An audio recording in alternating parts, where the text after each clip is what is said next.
അപ്പോൾ എല്ലാവർക്കും നമ്മൾ പുതിയ ദിവസത്തേക്ക് സ്വാഗതം.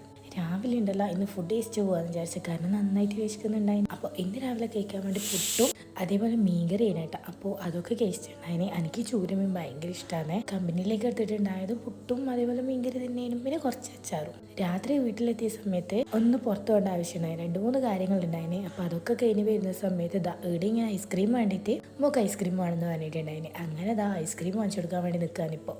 അതും വാങ്ങിക്കൊടുത്ത് നേരെ വീട്ടിലേക്കും പോയിട്ടുണ്ടായത്. ഇന്ന് രാത്രി കഴിക്കാൻ വേണ്ടി നമ്മൾ മന്തി ഉണ്ടാക്കിനെ. അപ്പോൾ കുറച്ച് കഴിഞ്ഞ സമയത്ത് ഫുഡ് കഴിക്കാൻ വേണ്ടി ഇരുന്നിട്ടുണ്ടായിനെ. എല്ലാവരും ഉണ്ട്. അപ്പോൾ ഞാൻ ലൈറ്റ് കട്ടൻ ഉണ്ടാക്കിനെ. അപ്പോൾ നമ്മളിന്ന് ഫുഡൊക്കെ കഴിച്ച് കുറച്ച് കഴിഞ്ഞേരം കടന്നിട്ടുണ്ടായിനെ. സാധാരണ നമ്മൾ മന്തിയൊക്കെ കഴിക്കുന്ന സമയത്ത് പെപ്സിയൊക്കെ ഉണ്ടെങ്കിൽ നല്ലതല്ലേ, പക്ഷേ എങ്കിലല്ലേ ഈ ഷുഗർ അധികം കഴിക്കുന്നത് നല്ലതല്ല എന്ന് പറഞ്ഞിട്ടാണ് ഇന്ന് കട്ടൻ ചായ ആക്കിയത്. പക്ഷെ എല്ലാവരും ഒന്നും കട്ടൻ ചായ കഴിക്കുകയും ചെയ്യില്ല. അങ്ങനെ റൈസും മയണൈസും ചിക്കനൊക്കെ ഇട്ട് അങ്ങ് കഴിച്ച്. അപ്പം ഇത്രേ ഉള്ളൂ. എന്നാൽ പിന്നെ നാളെ കാണാം. നിങ്ങൾ മന്തി ഫാനാണോ ബിരിയാണി ഫാനാണോ പറയാൻ